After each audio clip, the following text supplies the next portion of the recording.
Busho again, and today I'm going to show you how to replace the fuel filter on a 97 Honda Accord.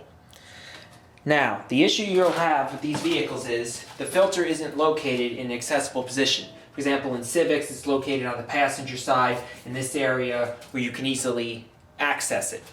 But on these Accords, some engineer really screwed up.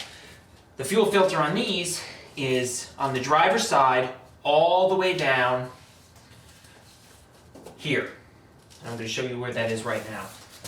Now the fuel filter is down below the master cylinder on the driver's side.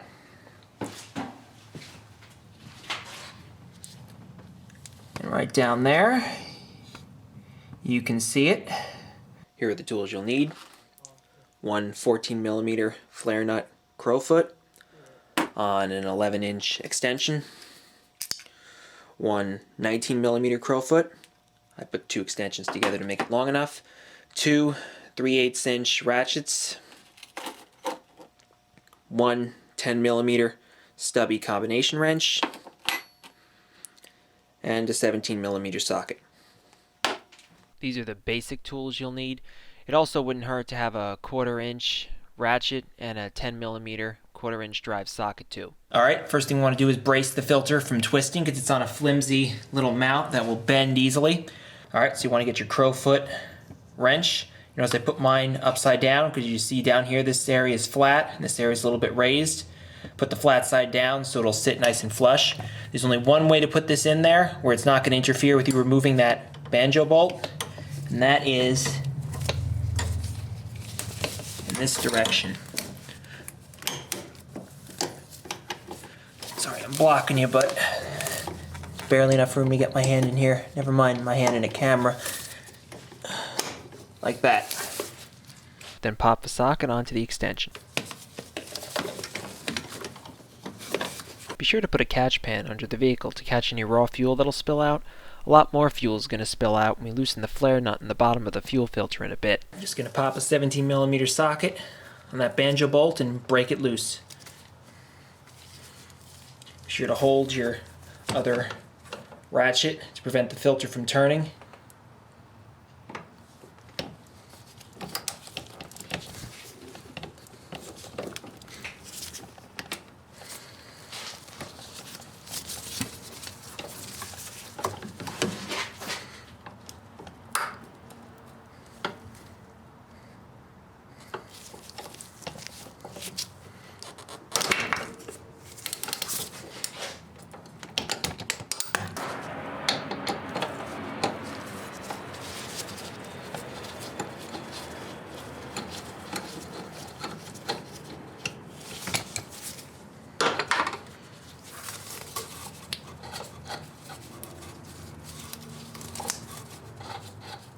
There'll be two crush washers, one on the top and one on the bottom.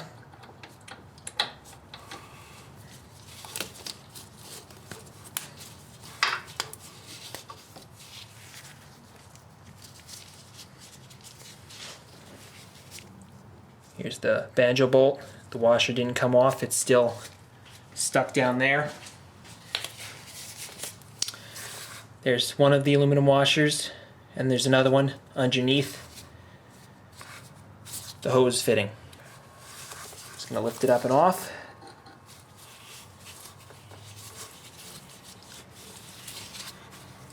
And you can see the other crush washer is stuck onto the fuel filter. Just going to get this off. There it is.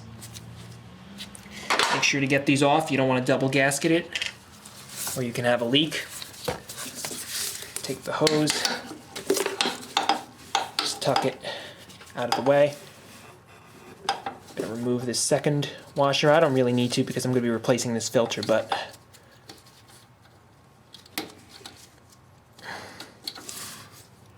here's the other one.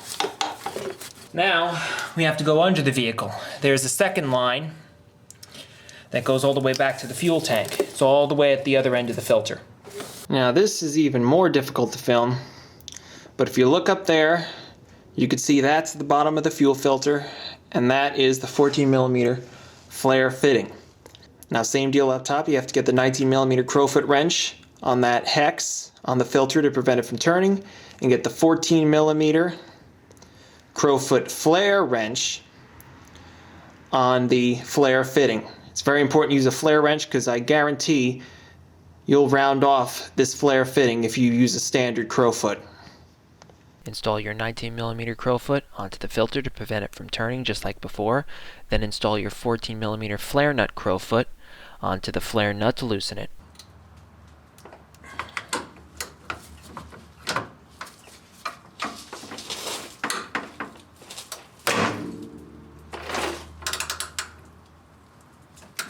Loose.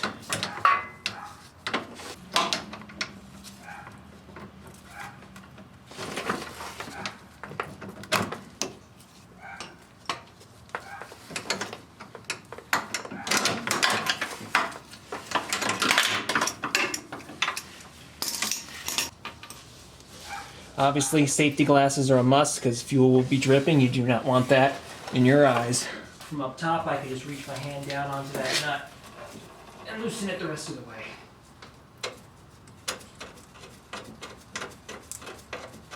And we're just going to let it drop down. Now remove that single 10mm fastener and the filter and bracket will come right out. I recommend a 10mm stubby combination wrench for this.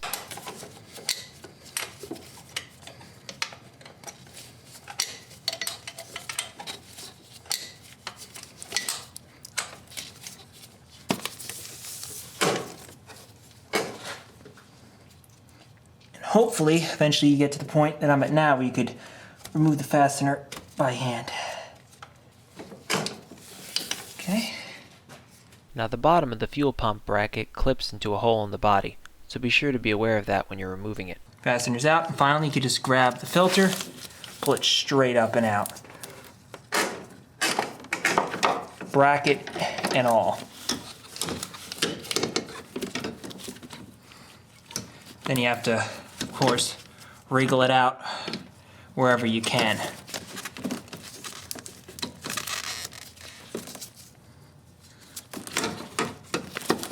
Looks like it's right here behind the master cylinder.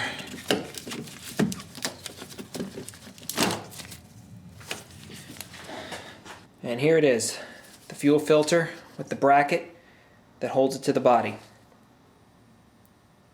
Now I know what you're asking.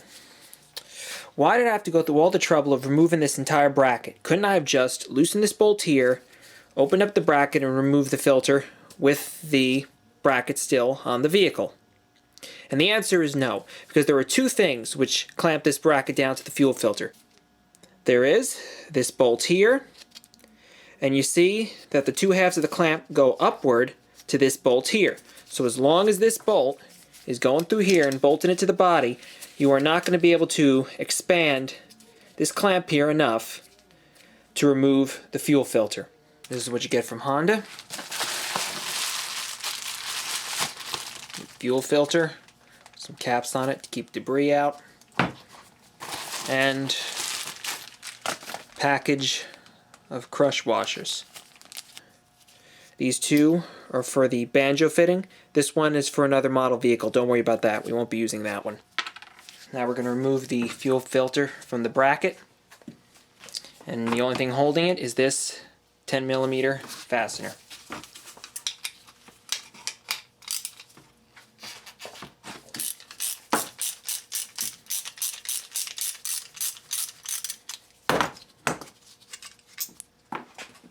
Now the clamp will just pull open, then you can lift the filter out of that alignment hole, just pull it straight out. Take the new filter, align this with the alignment hole, expand it with your fingers, clamp down on the bracket, reinstall the bolt.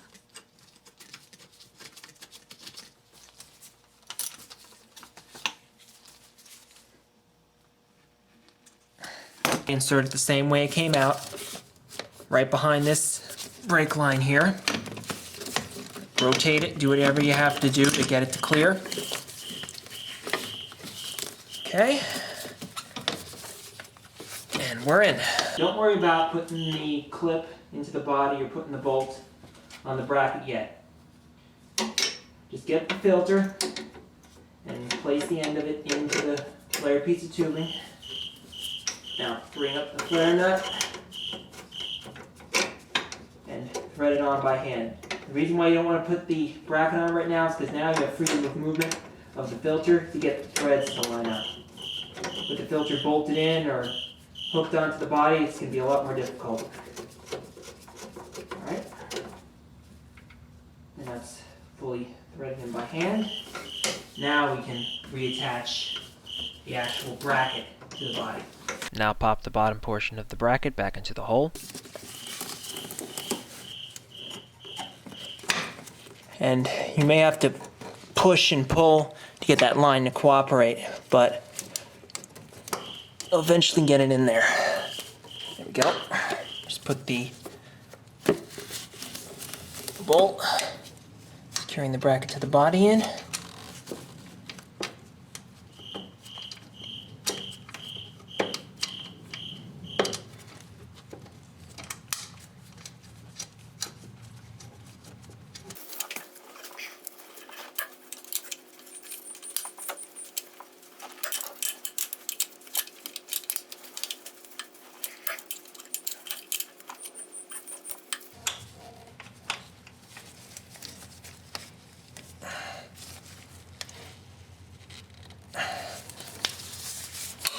Sit. Now a gear wrench would have made this job a lot faster, but I just wanted to show you that it can be done without one. Get that bolt we removed earlier. Put a crush washer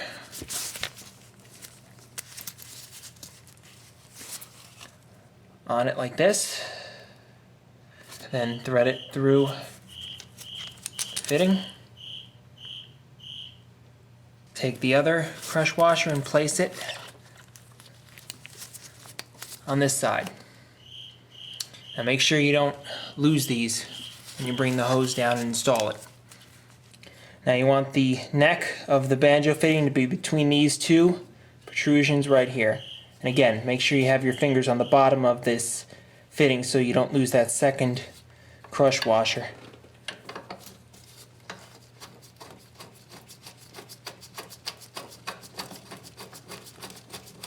Same as before, 17mm socket on the banjo bolt, 19mm crowfoot to keep the filter from turning on its bracket.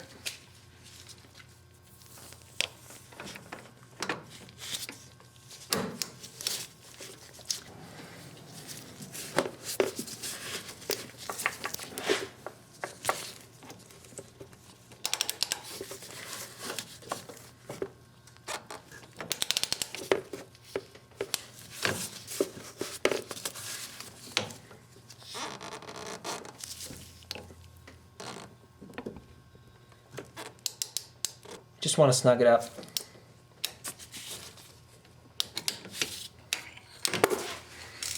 Just tighten that bolt until it begins to bind. You'll feel it, and you also heard it in the video, that sound it began to make when I stopped tightening.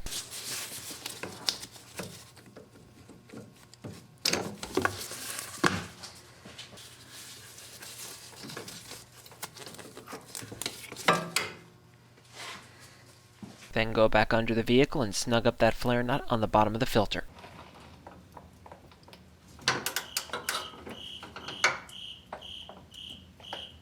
Again, no need to over tighten. You'll feel when it begins to tighten up, it begins to snug up. At that point, just give it an additional push and that's it.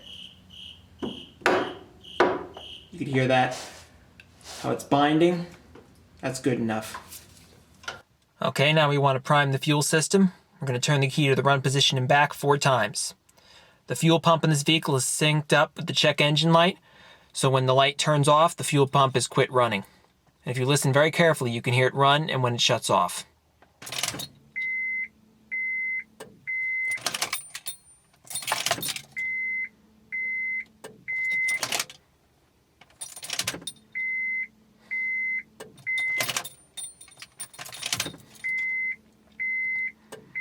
Okay, now we could start the vehicle. Now I want to shut the vehicle down and Check for any leaks. We're nice and dry down here. And we're also dry over here.